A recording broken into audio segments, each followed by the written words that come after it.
Hello. Hello. Hello to Hello. Joshua, and Sai. Hi. Thank you for having us. Thank you Thank for you for being having us. here. Hi to everyone watching today. Thank you for joining us in our YouTube live, the current and latest the Innerling YouTube live. So thank you for joining us today. I have Joshua George, our training counselor at the Innerling, and also Sai, TRE, which is Tension Release Energy Practitioner with us, also a collaborator at the Innerling with us today for today's YouTube live. And today our topic will be on year-end anxiety. Year-end anxiety. When we think about year-end, we think about, oh, New Year is coming, and then we're going to talk about goal setting, making new resolutions.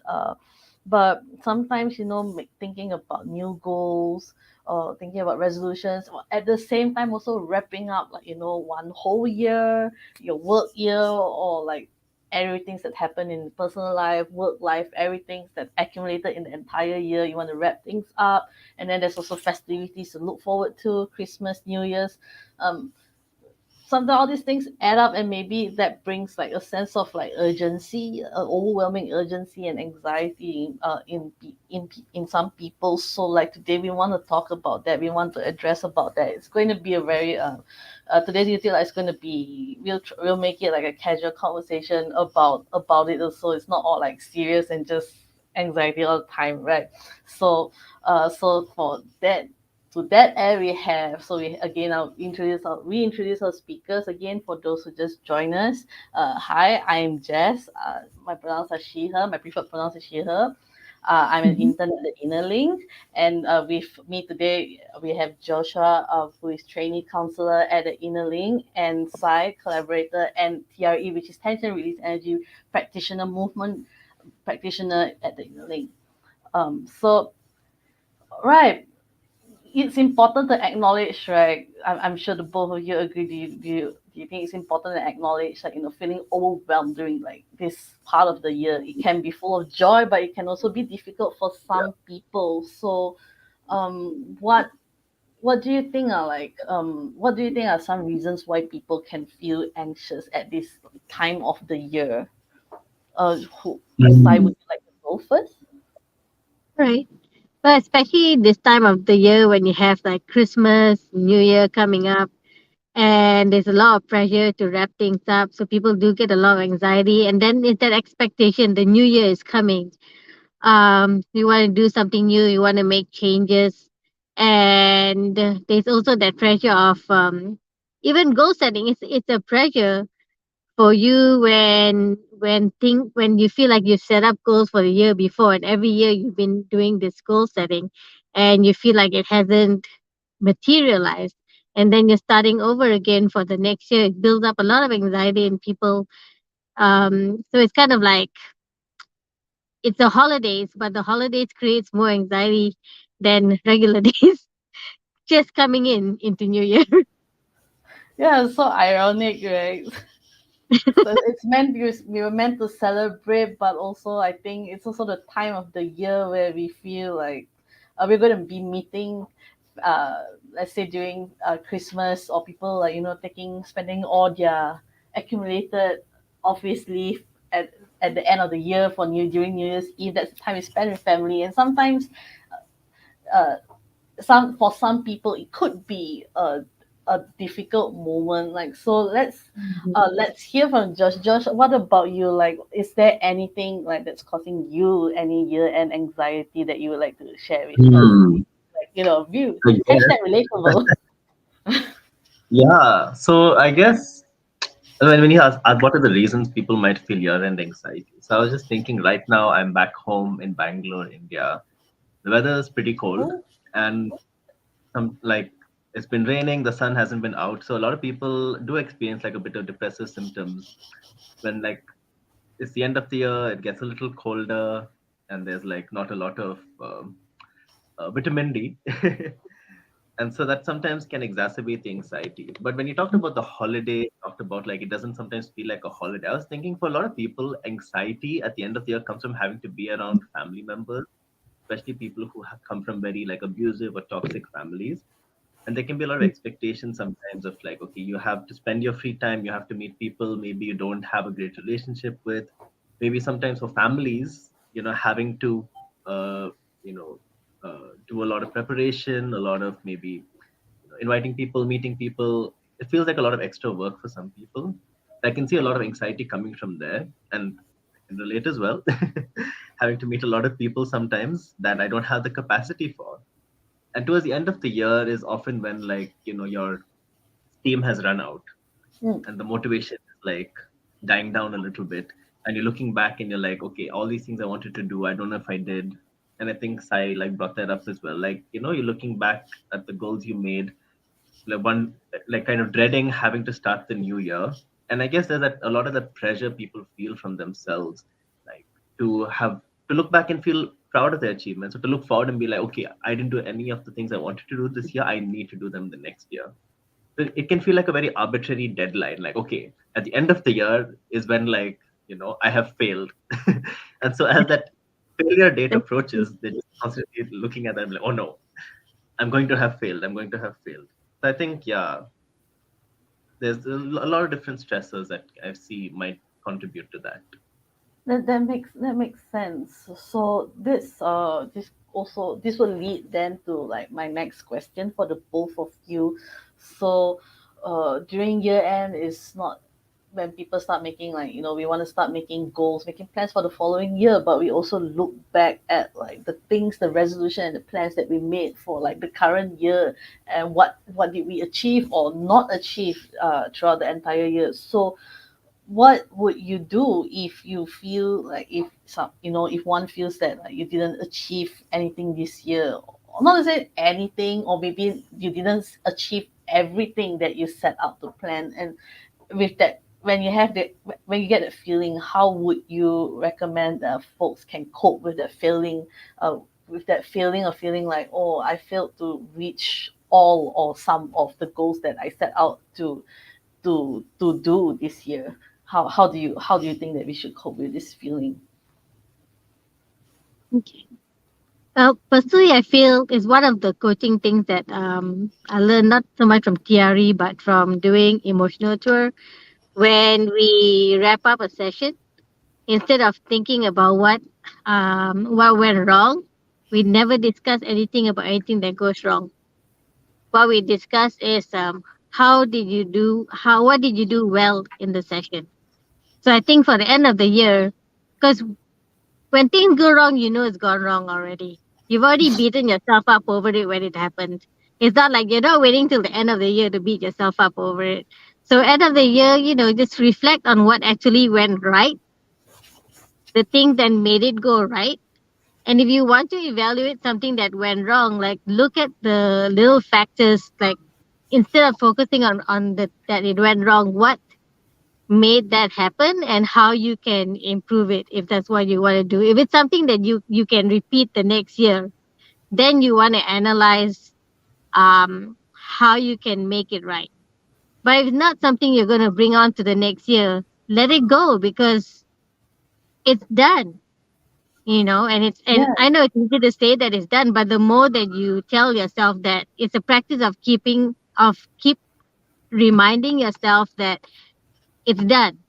Unless you're gonna repeat it, it's already done. It's not gonna come back. So just look at what you did right and the fact that you got through it. It went wrong, but you still got through it. You're still here. You're still breathing. You should. And we don't give ourselves sometimes enough credit for the fact that you got through it. true. Yeah, Yeah. And we yeah. always and we have a sense of comparing ourselves to other people who struggle more. But at the same time, there are other people who are looking at you and saying you struggle so much more than them. So don't it's a bad habit that we have of comparing ourselves to people all the time and invalidating our own experience, our own feelings, our own struggles because someone else has it worse. Yeah, So yeah. that is such a strong point. So thank you for bringing that up. Yeah, I agree that a lot of us tend to fall into the trap of like comparing ourselves to other people, but you never know that someone else might also be comparing themselves to you. And I see what you mean by, like, by patting ourselves on the shoulder and like, oh look, okay, you didn't do B and C, but maybe you did A, I did A, and give ourselves credit for that. moving Mhm. and moving forward and looking at like what we achieve, instead focusing on what we did achieve instead of what we didn't achieve, can help so much with like confronting and managing that anxiety during the year. And Joshua, do you agree? Do you have anything to like add on to that? I fully agree. And I really like what you said about looking at what you did and accepting that what's done is done. Because I think that's a great, like, how I deal with anxiety is I'm like, okay, I ask myself, what now? I'm like, okay, things maybe didn't go the way I wanted to, or maybe, I'm afraid of something going wrong. So I'm like, what now? What do I do now? Like, how do I, figure it out from here? So I really like the roadmap you gave for people to kind of look back, evaluate, reflect on the year and their goals, and look at what they actually did. And how I like to see it is, okay, like if you have a New Year's goal, maybe a resolution, something you want to achieve at the end of the year, it shouldn't be it's 100% or you failed. I see it Mhm. as it's a, it's so more of the ideal. It's a standard. If you get there 100%, 110%, great. But if you get 30%, 60%, also great, because that's still progress Mhm. away from zero. So it's not that you didn't work on it at all the whole year. It's that you started, you made some progress. Maybe this year you're at 20%. Next year, maybe you could aim to be at a 50%, for example. Maybe if you're like, your goal is, I want to save this much money. If you didn't save that Mhm. much money at the end of the year, how much money did you save? Right? So looking at what you did, I think, is a great way to like break down your goals. Don't look at it as it's either this or nothing. Look at it sometimes as a continuum. Like what percent of this did you manage to achieve? So I really like that. And I think one thing you said also is not comparing yourself to other people. And something I also wanted to add, uh, yeah, how do you cope with feeling that you failed to reach your goals, that you didn't achieve anything this year? Yeah, I think that's about it. Yeah, you covered everything. I have nothing else to add. I thought I did, but yeah.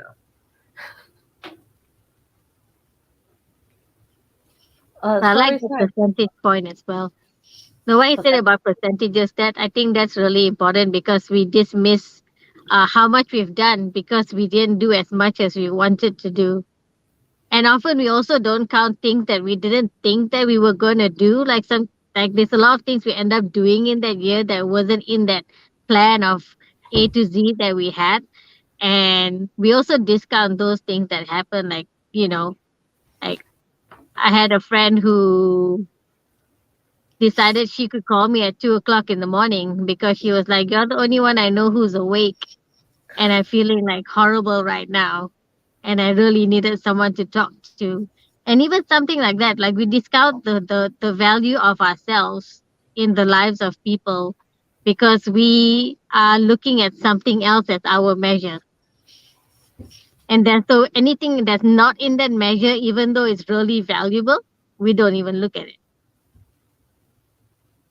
It's just a matter of like trying to expand on how we see things and how we measure ourselves. If we, because obviously we're going to measure ourselves, but just expand into other things that we need to take note of as well. That is That's, beautiful. yeah, very beautifully said. Thank you, Sai, and thank you, Josh, too. Before we move on to the next question, I have a question for you, Sai. At the start of the answering the question, I think you mentioned something about emotional tool. Just very briefly before we move on to the next question, would Um, you want to tell our viewers and listeners, like, very briefly, in a few lines, like what exactly emotional tool is about? And okay. So emotional tour it comes under somatic therapies or somatic practices. And somatic is basically just body. It's a body practice. Emotional tour allows us to process our emotions through our bodies with movement and sound. And that way, whatever problem you're having, you don't have to talk about it. You don't have to tell me about your problem. I don't have to know about it. You don't have to talk about it. I encourage you to experience emotions that people normally ask you to shut down. And when we shut down emotions, it affects our bodies, it affects how our mind processes things. But when you're allowed to express yourself without judgment, and you're allowed to process it through your body, it clears your mind. And once you have your mind clear, you'll be able to deal with things from a clearer perspective. And because you're already able to express yourself in a place that wasn't judging you, then you can also find the resources that will help you if you don't have those resources already. Then you can go out and look for those resources. But basically, emotional tour, I say, here's the space where you can be the person that you're trying not to be when you're outside. Be that person here, leave that person here, let it go. Like, be that horrible person that's shouting and screaming and crying here, and then go out and be who you're supposed to be for the rest of the world. Yeah. I like that. I like how the emotional tool sounds like a tool that can be used to manage anxiety and be in tune with your Mhm. emotions, which is I think a very useful tool to have, especially when we are dealing with like year-end anxiety during this time of the year. Maybe later we can talk a little bit more, chat a little bit more about it at the end or towards like the Q&A session. Thank you so much for sharing that with us, Sai. So.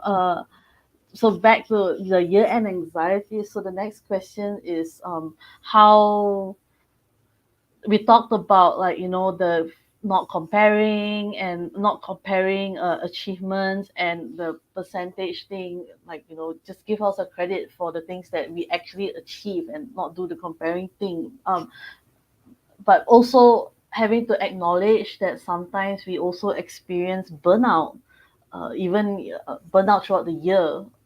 Like for example, uh, let's say someone was dealing with like a death in the family, while also achieving everything that they set out to do that year, achieve all the resolutions, but was also dealing with a personal loss. And just an example scenario and things like that can cause like a lot of like burnout or emotional fatigue to especially reach the year end and they're thinking like, okay, what now, how to face the following year. So the next question is about burnout or an emotional fatigue. How do we deal with burnout from a challenging year if it has been a challenging year for anyone here? Also, before that, I also want to say that our comments box is open. If you would like to ask Josh and Sai any questions about year end anxiety, please feel free to leave a question and it will get back to you. Okay, so back to the answer. Josh, would you like to take this question? Sure. So burnout, oof, something I am very, very familiar with. And I think personally for me, this year has been really tiring, and I feel like there's a lot that I've burnt out about. At the end of the year, I'm just so excited for the break because it's just been a year of non-stop working. I've had work, I've had like uni, I've had uh, you know personal, professional problems, everything. A lot of conflicts that I had to deal with, still dealing with, and it Not to can be mention really, the really pandemic. and the pandemic. Oh my gosh. It is really, really tiring. It's really, really frustrating, at the end of the year to sometimes feel like, okay, at the end of the year, I'm still dealing with all these problems, and for a lot of people, the end of the year sometimes is the time when they are in touch with that exhaustion. Because until the end of the year, the whole year can feel like, okay, I have to keep going, keep going, keep going, keep going. At the end of the year, that kind of is a symbol for a lot of us, like, okay, it's the end now, right? That's when the exhaustion hits us. That's when we really pay attention. I'm like, oh my God, I'm exhausted. I can't wait for the year to end. It kind of gives you an excuse to get in touch with that feeling, an excuse to really express that exhaustion. And so I just want to say the exhaustion you feel at the end of the year is often exhaustion you are feeling the whole year. You're just not in Mhm. touch with it. And a lot of times, the end of the year just gives you some room, some breathing space to actually sit down, look back, reflect, and be like, I'm tired, I'm burnt out, I need a break, right? And how you deal with burnout from a challenging year is by making room the whole of the next year to take breaks frequently, to reduce your workload, to step away from toxic relationships, to say no to people or to plans, maybe to reduce your, workload at work, just the small things you can do to take care of yourself every month, That's how you slowly start healing, slowly start getting better at not overextending yourself. Because burnout at the end of the year is burnout throughout the year that is built up. Mhm. And really address it, like, what helps me is asking myself, what have I been doing too much of? What have I been too involved in? Are there other people's problems I'm taking too much responsibility for example? Which is a weird thing to say as a counselor, because yes, we often do take a lot of responsibility for other people's problems. But often in our personal lives, maybe in our personal relationships, what is stressing us out more than it should? It could be external, and it could be things around you. Sometimes, like just said, the pandemic. Sometimes there's like financial difficulties. We're heading towards a recession. Things around you could be stressful, right? Sometimes it could be things inside you as well. Do you push yourself more than you have to? Are you not kind to yourself when you could be, right? Do you beat yourself up sometimes for things that you could actually celebrate, right? Are you always, uh, you know, feeling like you're not enough, not enough, not enough, need to do more, need to do more? So to like really deal with burnout well is to sit at the end of the year, reflect on all these things and ask yourself, how could I take care of myself next year? And taking care of yourself isn't always like have a nice like long bath, get a massage, a spa day. Sometimes taking care of yourself Mhm. Self is care. saving money, like self-care, getting things out of the way, you know, sending a text to something like, I don't think I have the capacity to be in your life anymore. So sometimes it could be the painful things that allow you to then breathe a little bit more. So yes. Or also having the ability to say no to seeing certain members during like festive period at this time, right? If you don't Uh, have the capacity. Yeah. So, thank you for that. Very nicely said. I agree a lot, like about how important it is to take care of yourself, especially when dealing with like the emotional fatigue.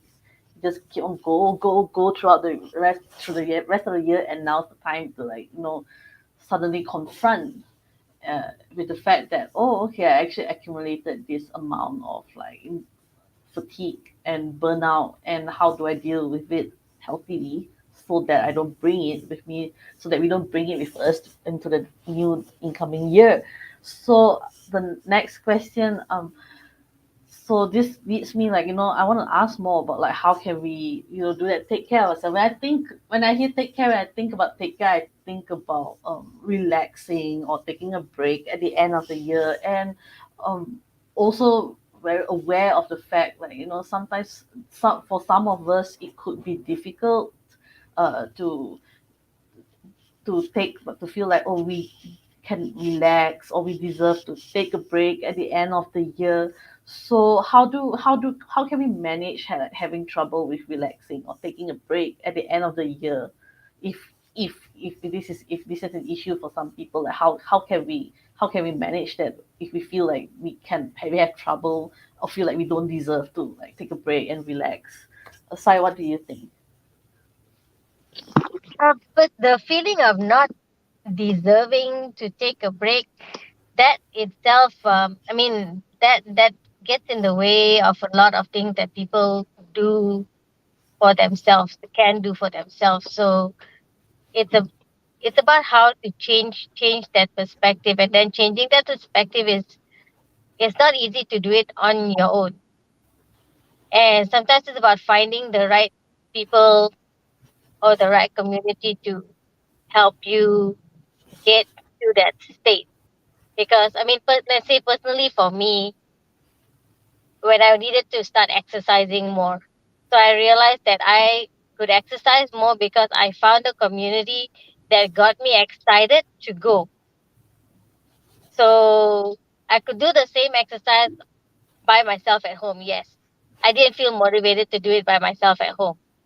But the fact that I could go there and be with these people who are accepting and wonderful and like always excited to see you, that made me excited. I would go exercise 6 times a week because I was excited to see the people there. So you need to find something that motivates you, that makes you excited to go and do it, even if it's something that you do on your own. But if it makes you want to keep doing it and it's something positive, that's the way to try and change the way you think about things. But taking that first step is always the hardest thing to do. At least, but because for me, that community feeling, I know for me that works. So you have to find what works for you. And online, there's so many tools online to help you find that, but you have to make that step, conscious step to go look for it. Like no one else going to bring you there, am I right? Like you have to Yeah. want that, and you have to be able to tell yourself like, yo, I deserve to, relax and take a break at the end of the year to deal with the burnout that that we have felt from the whole year. If year end anxiety is what we're feeling, Mm-hmm. I like that a lot. Like finding community. Community is so important. If I could attend also, sorry, Yes, yeah, sorry, just like if I could also cut in, and like when you said no one else is going to bring you there, I think I also like what Sai said, that other people can bring you there. Like if find other people who you oh, do enjoy doing things with, because like to counter that, because sometimes you don't allow yourself to take a break, and that's I think something really important Sai brought up. Like find other people who will push you to that, who will make it easier for you to take a break. And I think I really like that accountability, outsourcing that responsibility to other people. If you do not let yourself like rest or relax, get other people to force you to. So yeah, I just wanted to interject.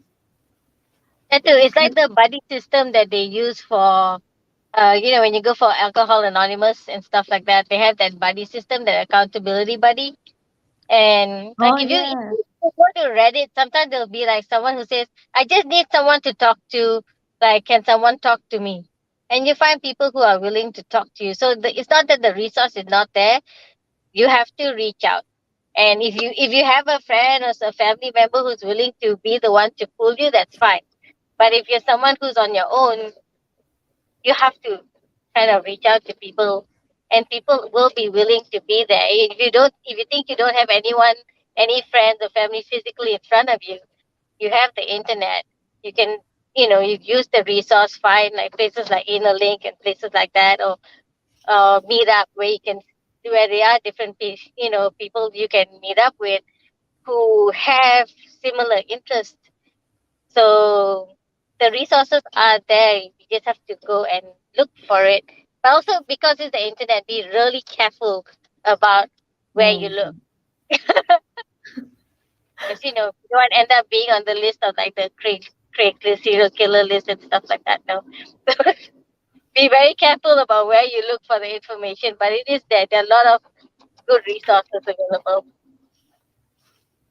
So, folks, if anyone is feeling at loss, like not sure where to look that is safe enough, don't worry. The inner link is a safe space for you to come and look for help and resources if you ever feel that you're in anxiety. Plug in there. So,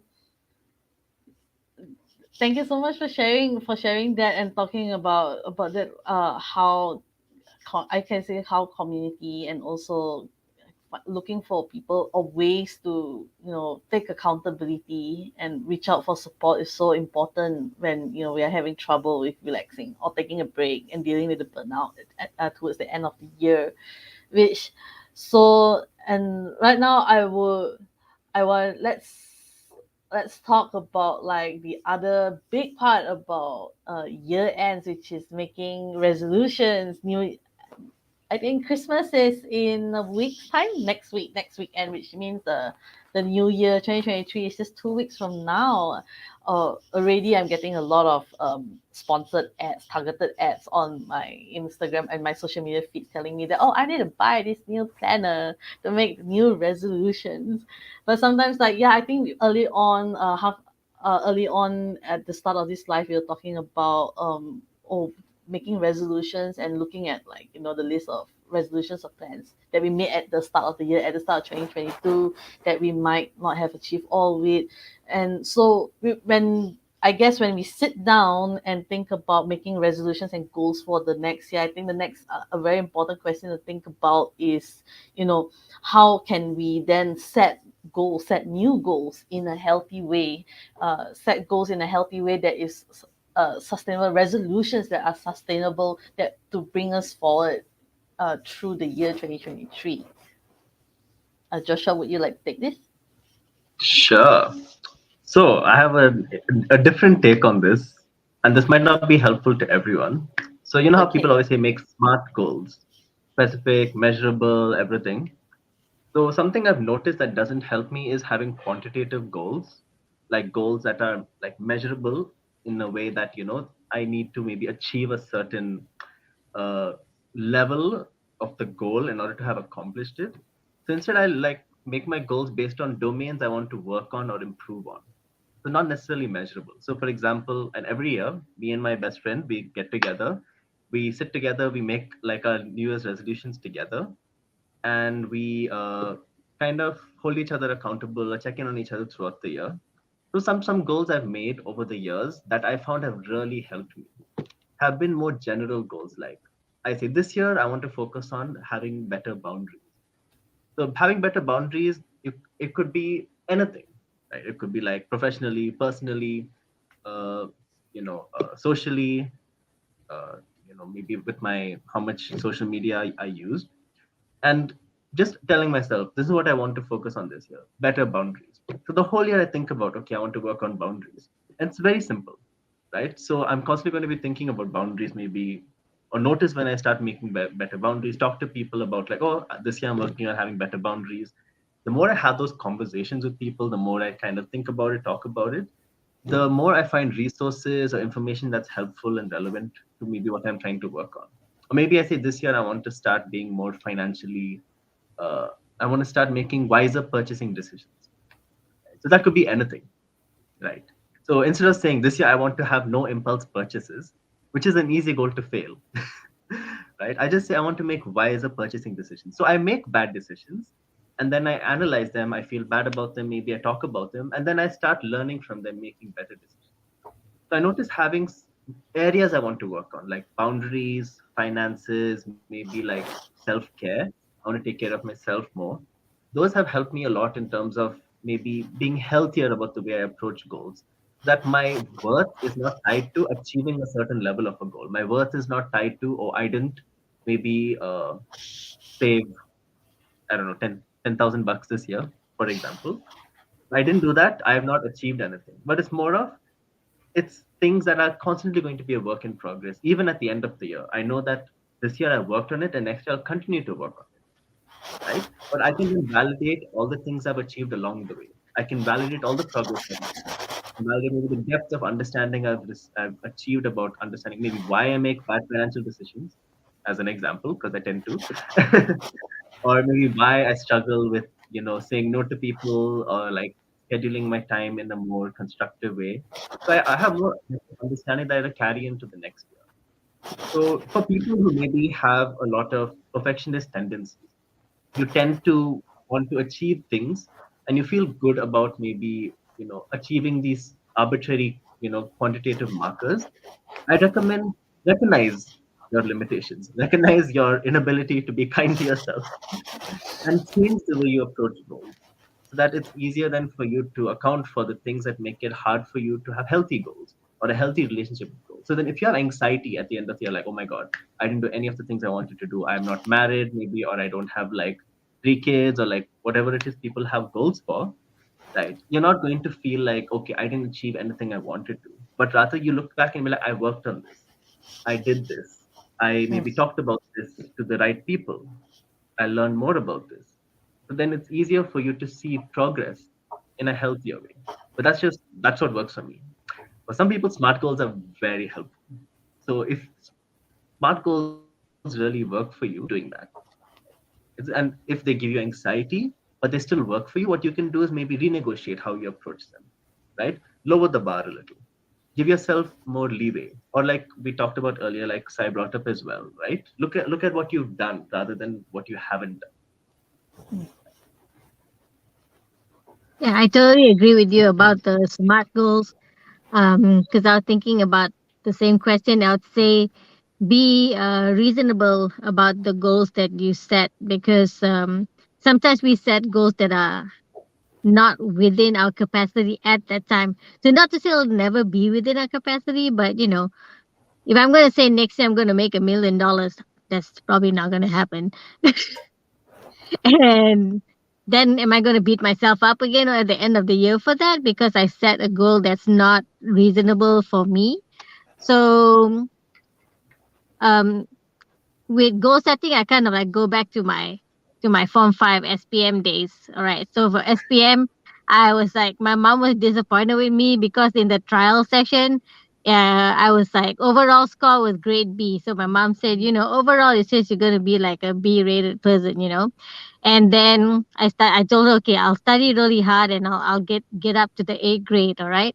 But the thing that my mom did for me, which was like the saving grace for me, was just before the exam, she told me, if you don't get an A grade, because she saw that I was working really, really hard. She saw I was working really hard. So she told me, if you don't get an A grade, it's okay. You have other options. You can go to technical school and whatever. And the fact that she did that, like we have so much anxiety because we build all these expectations for us, and Yeah. then that ends up being the be all and end all. We don't give ourselves any options. We don't give ourselves a fallback option. Sometimes people say, oh, your fallback option is like a failure option, but it's not. Like the people who say that, it could work for them, right? It's not like a one thing fits all. It's not a failure option for everyone. So because she told me that, it took away so much stress for me that I was able to get through my exams. And also when I was setting up my goal settings for my exams, of course my parents wanted me to get all A's. I knew I wasn't an all A student, but I needed to get an A grade. So I set up my grade literally just enough to get me into the A grade. And when I look back at, I found that book about 6 months, 6 years later, and I looked at my grades and what I had for my goal setting, and it kind of matched up. Mm. Yeah. So you got to be reasonable and do what you know. Like, I was always failing history. I'm not going to get an A in history. I managed to get a C, and I was expecting, so I put D because D was a passing mark and not a failing mark, but I got a C, and I was like, yeah, I was happy with my C because I normally fail. All right. So the same thing with the goals in life, put a reasonable goal, make it better than what you're already doing, I but love that. not so far off that you can't reach it. Then all you do is beat up Yeah. yourself at the end of the year. Yeah. I love that. I love that how your mother was also in a way kind of helping you cope Mm-hmm. with the feeling of Yeah. overwhelm, which was actually going to be my next question for you, like which is how can we cope with feeling overwhelmed when sometimes we make very extensive resolution lists. We even like sometimes we think about, okay, I'll do smart goals this year or I'll do a different kind, but like sometimes it still can get very overwhelming, especially when we had the tendencies to have high expectations for ourselves. So yeah, that's very good. Let's talk a little bit more about that. How can we cope? How do we cope with feeling overwhelmed from making an extensive New Year's resolution list when if we have too high expectations for ourselves? I think first we have to realize that that list is not set in stone. So you have Yes. a list, make it a list that can change. Because I'm sure everyone set up a list before the pandemic. And I don't know how much of that list could have been achieved at all. And if we based our lives prior pre-pandemic, just the year before pandemic and the pandemic year, and if you want to like base your goals on what happened in that time, very few people would have reached it. Yeah. And the weird thing is because of the pandemic, some people actually achieve goals that they didn't expect because it brought up like the challenges for some people were a win for other people, like people who were introverts. They're like, oh, I get to stay at home and I can do my work at home and not worry about stuff in the office. And, they thrived in that situation. So we need to make our goals something that can change, or like we can have set some goals that are set, and then and additional goals that are like that we're able to change into and transition into. So we have like hard goals and soft goals, like you have, with sales they have hard leads and soft leads, or warm and cold leads. So we should have like like a certain list of things that are easy to achieve, and then like harder to achieve, like medium, like really easy, medium, and hard. So when you have like a whole array of things that you can achieve, then you tick them off. At least you can feel good about what you have done. And it's not a way of saying it's not really even like lowering your standards, because I don't like the idea of feeling like I'm lowering my standards. You're not really lowering your standards. You're going within within what you can, and you're setting up goals that you can reach because it is within your standards, and then stuff that's a bit higher because we always want to do better. Yeah. So So that's at the root my of it, I'm opinion. hearing managing expectations. Is that right? Mm-hmm. Yeah. Yeah, and that's how we can deal with the And then give overwhelm. yourself a break sometimes.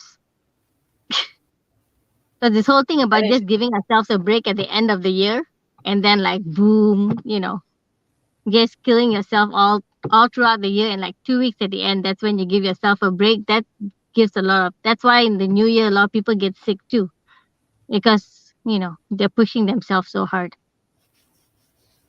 Very true. So anyone, folks who are listening to us here, remember take care of yourself. Reminder to stay hydrated. If you have a bottle with Mm-hmm. you now, go get a drink now. Stay hydrated, everyone. Don't get the caught the catch the bug or anything. Um, I like that. Thank you so much for sharing that with us, Sai. So as we are nearing the end, I wanted to come back to follow up that on that chat with you about movement and tension release. So for anyone that joined us late, let me reintroduce Sai, who is a certified TRE provider, TRE, which stands for Tension Release Energy, and she also does a emotional tour and tension release. So can Sai, could you share with us like as you're thinking about managing healthily year end anxieties, managing all these anxieties and feeling burnout and overwhelmed, and how do you see how can movement and tension release help us in relieving this anxiety? Maybe could also like help our listeners understand what is TRE all about also at the same time.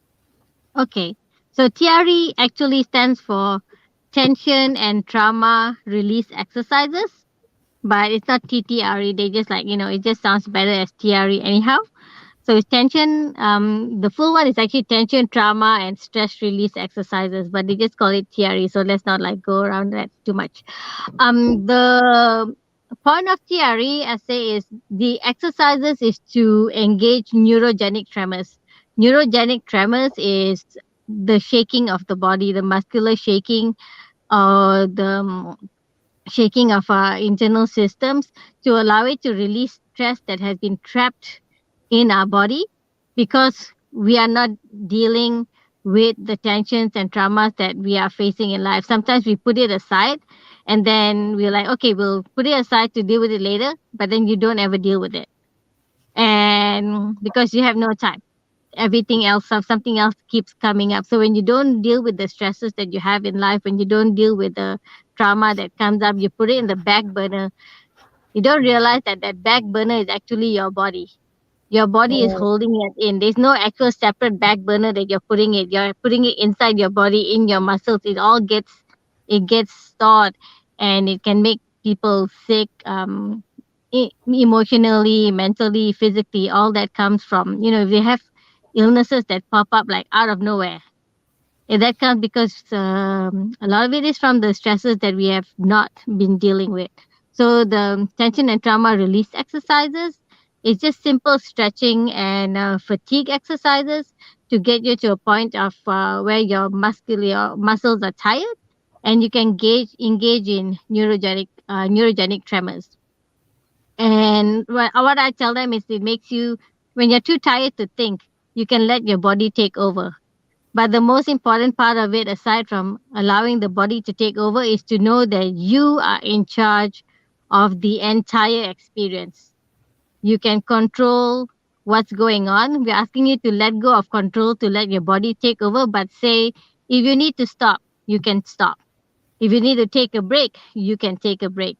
If I tell you it's time to take a break, you can take a break, which means even though I'm telling you not to try to control your body, you're letting it take over.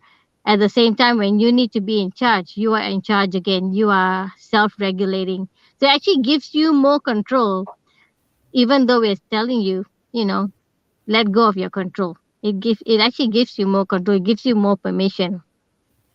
And giving yourself that permission is actually more it's quite relaxing when you're not in your head the whole time. So Mm. somatic therapy is about not being so much in your head. Let your body we're born with this amazing body that can do so much. And sometimes you don't realize, like, even people ask me when they look at pictures of the session, why are people sleeping in your class? I'm like, they're not sleeping. They are processing, they're trembling. And it's not just like when people go to gym they start shaking. It's different from tired shakes. It's different from shakes that you get when you're sick. When these neurogenic shakes are releasing shakes, how do you know the difference? Also, your state of mind when you are in that state of neurogenic shakes. We ask three questions: are you comfortable, do you feel safe, and are you present? If you're shaking because you're scared, you're not feeling comfortable, you're not feeling safe. Again, if you're shaking because you're sick, you're not feeling comfortable, you're not feeling safe. And then also you're not present because your mind's like going everywhere. So in neurogenic shakes, you must be comfortable, safe, and present.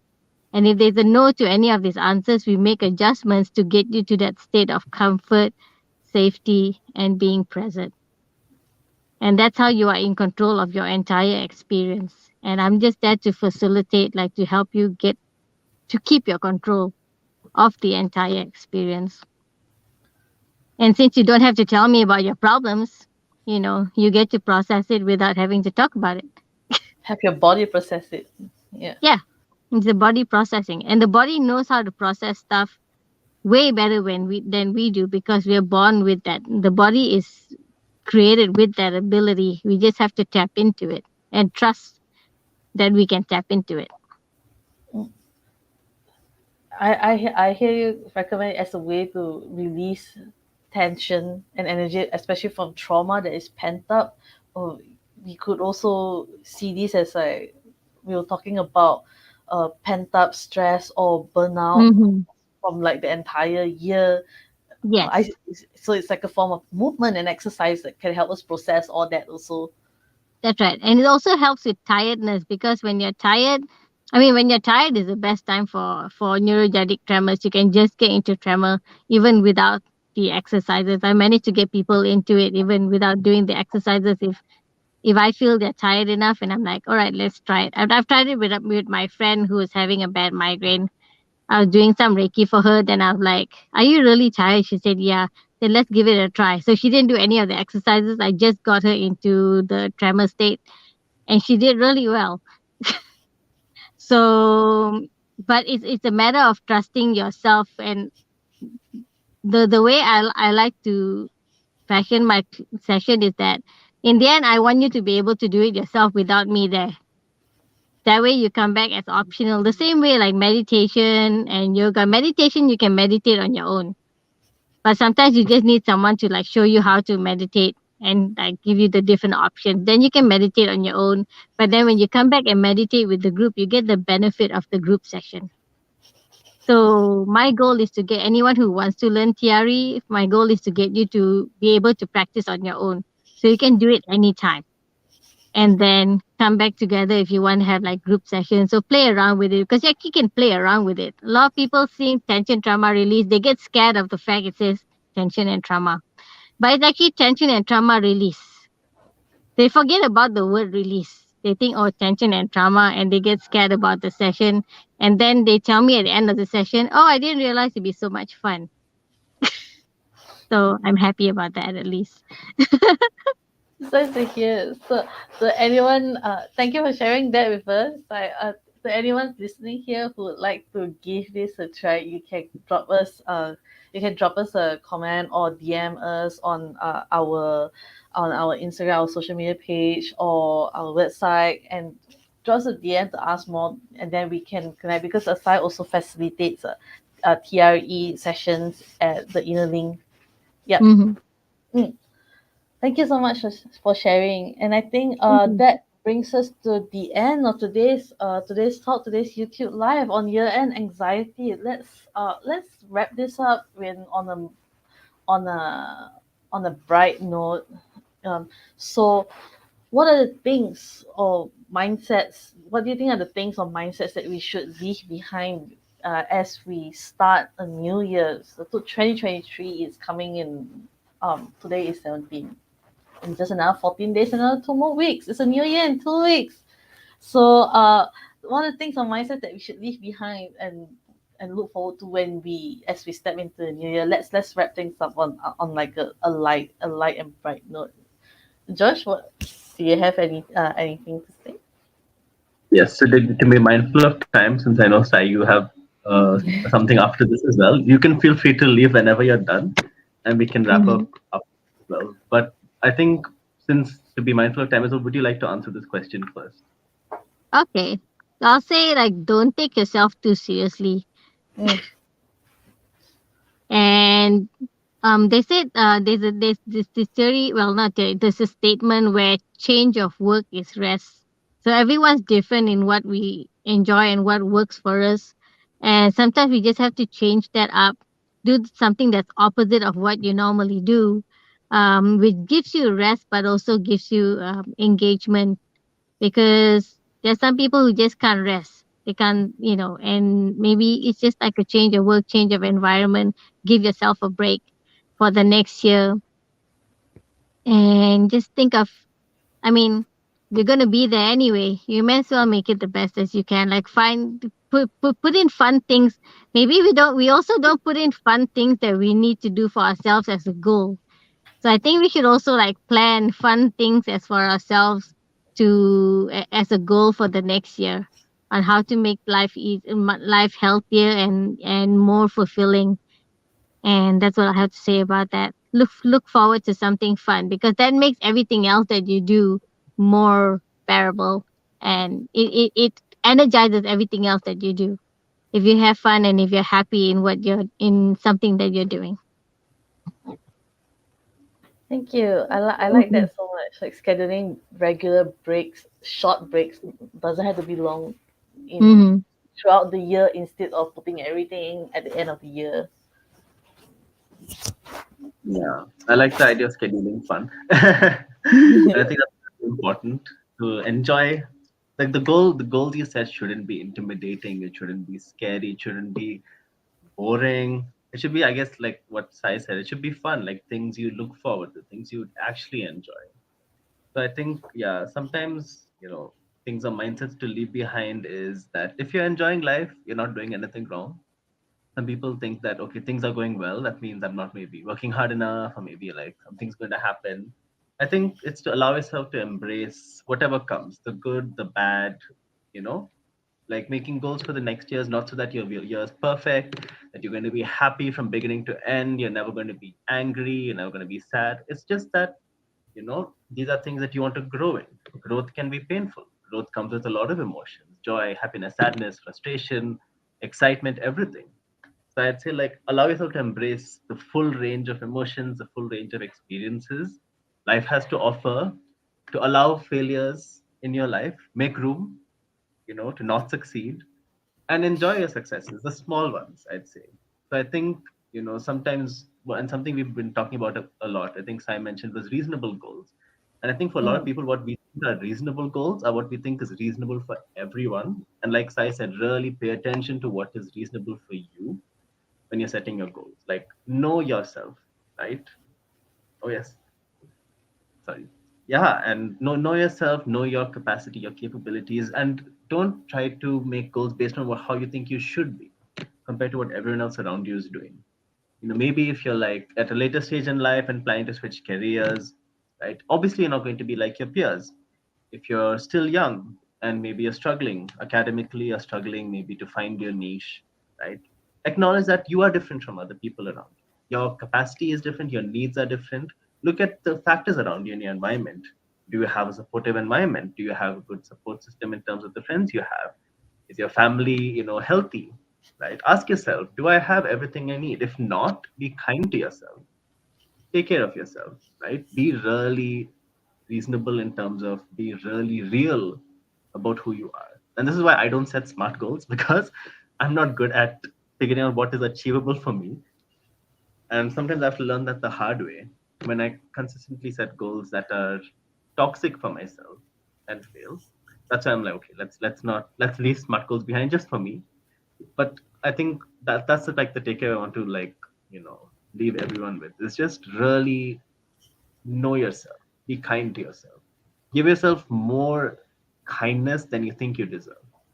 Right? Some people are And like, yeah, you knowing know what, yourself.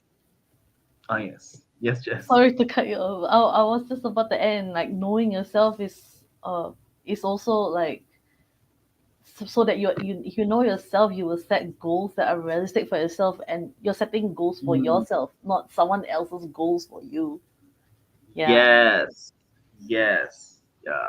A lot of people like that they don't know how to be kind to themselves in terms of like they're like, yeah, you know what, being kind to myself, but they still hold on to those ideal notions of who they think they should be. I should still be this level of functioning. I should still like, ace all my exams, get like perfect job, like score, like, performance reviews at work. So a lot of times they're still like, I'll be kind to myself. Maybe I'll just take a little bit break here. I'll just ask for a sick day off there. But sometimes being kind to yourself means accepting everything, accepting normalcy, accepting mediocrity, accepting being a mundane, boring human being and just being okay with that and enjoying that life is best enjoyed when it's mundane, when things are mid, to use to use slang. But yeah, enjoy being mid. That's what I want to leave you with.